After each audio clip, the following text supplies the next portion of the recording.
বেগম খালেদা জিয়ার সঙ্গে সেনাপ্রধানের সস্ত্রীক সাক্ষাৎ। বিএনপি চেয়ারপারসন ও সাবেক প্রধানমন্ত্রী বেগম খালেদা জিয়ার সঙ্গে সস্ত্রীক সাক্ষাৎ করেছেন সেনাবাহিনীর প্রধান জেনারেল ওয়াকারুজ্জামান। বৃহস্পতিবার রাত 8:30টায় রাজধানীর গুলশানে বেগম খালেদা জিয়ার বাসভবন ফিরোজায় যান সেনাপ্রধান। রাত 9টার পরই তিনি ফিরোজা ভিলা ত্যাগ করেন। বিএনপির মিডিয়া সেলের সদস্য সাইরুল কবির খানও বিষয়টি নিশ্চিত করেন। দলীয় সূত্র জানায়, সাক্ষাতের সময় বেগম খালেদা জিয়ার স্বাস্থ্যের খোঁজ খবর নেন সেনাপ্রধান এবং তার দ্রুত সুস্থতা কামনা করেন। সাইরুল কবির খান বলেন, বিএনপি চেয়ারপারসন বেগম খালেদা জিয়ার স্বাস্থ্যের খোঁজ নিতে এসেছিলেন সেনাপ্রধান। এ সময় সেনাপ্রধানের সঙ্গে ওনার সহধর্মিণী ছিলেন। তারা প্রায় 40 মিনিট ফিরোজায় ছিলেন। তিনি আরও জানান, সেনাপ্রধান বাসভবনে পৌঁছালে মেজর জেনারেল অবসরপ্রাপ্ত ফজলে এলাহি আকবর তাকে স্বাগত জানান। ফজলে এলাহি আকবরকে উদ্ধৃত করে সাইরুল কবির জানান, সেনাপ্রধান বলেছেন বিএনপি চেয়ারপারসন সাবেক প্রধানমন্ত্রী যেন দ্রুত সুস্থ হয়ে ওঠেন, সেজন্য তিনি দোয়া করেছেন। পরিবর্তিত পরিস্থিতিতে গত 6 আগস্ট মুক্তির পর ঢাকায় নিযুক্ত বিভিন্ন দেশের কূটনীতিকরা সহ অনেকে ফিরোজায় গিয়ে বেগম খালেদা জিয়ার সঙ্গে সাক্ষাৎ করেছেন।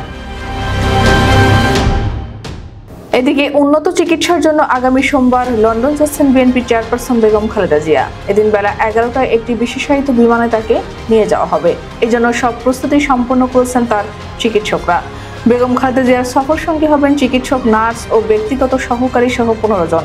এ বিষয়ে একজন চিকিৎসক জানান, চিকিৎসার আধুনিক সুযোগ সুবিধা সংবলিত এয়ার অ্যাম্বুলেন্সের সাবেক প্রধানমন্ত্রী লন্ডন যাবেন।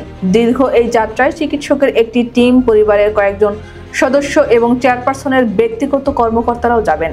বেগম খালেদা জিয়া প্রথমে লন্ডনে যাবেন তার ছেলে তারেক রহমানের কাছে। সেখানে কয়েকদিন অবস্থানের পর যুক্তরাষ্ট্রে যাবেন লিভার জটিলতার চিকিৎসার জন্য। চিকিৎসকদের সঙ্গে কথা বলে জানা গেছে, যুক্তরাষ্ট্রের মেরিল্যান্ডে পূর্ব বাল্টিমোরে বিশ্বখ্যাত জনস হপকিন্স বিশ্ববিদ্যালয় হসপিটালে বিএনপি চেয়ারপারসনের চিকিৎসার সব প্রস্তুতি সম্পন্ন করা হয়েছে। ইতিমধ্যে যুক্তরাজ্য ও যুক্তরাষ্ট্রের ভিসা নেওয়া হয়েছে। দলীয় সূত্রে জানা গেছে, গত আগস্টের শুরুতে নবায়ন করা machine readable passport Begum Khaleda জিয়ার কাছে হস্তান্তর করা হয়। নভেম্বরে তিনি যুক্তরাজ্যের ভিসা পাওয়ার প্রক্রিয়া শুরু করেন। ইতিমধ্যে অন্তত 15 জনের সফরকারী টিমের তালিকা পররাষ্ট্র মন্ত্রণালয়ে জমা দেওয়া হয়েছে। গত 30 অক্টোবর পররাষ্ট্র উপদেষ্টা মোহাম্মদ তৌহিদ হোসেন সাংবাদিকদের জানিয়েছিলেন, বিএনপি চেয়ারপারসন বেগম খালেদা জিয়া যুক্তরাজ্যে যাবেন। ভিসা পাওয়ার জন্য সহায়তা দেবে পররাষ্ট্র মন্ত্রণালয়। রাজধানীর এভারকেয়ার হাসপাতালের চিকিৎসক অধ্যাপক ডাক্তার শাহাবুদ্দিন তালুকদারের নেতৃত্বে একটি বিশেষজ্ঞ মেডিকেল বোর্ড দীর্ঘদিন ধরে বিএনপি চেয়ারপারসনকে চিকিৎসা দিয়ে আসছেন। সবশেষ গত মাসে 6 দিন ওই হাসপাতালে চিকিৎসা নেন বেগম খালেদা জিয়া। এর আগে গত 8 নভেম্বর বেগম জিয়ার যুক্তরাজ্যে যাওয়ার কথা ছিল, কিন্তু শারীরিক অসুস্থতার কারণে চিকিৎসকদের পরামর্শে তাকে যুক্তরাজ্যে নেওয়া হয়নি।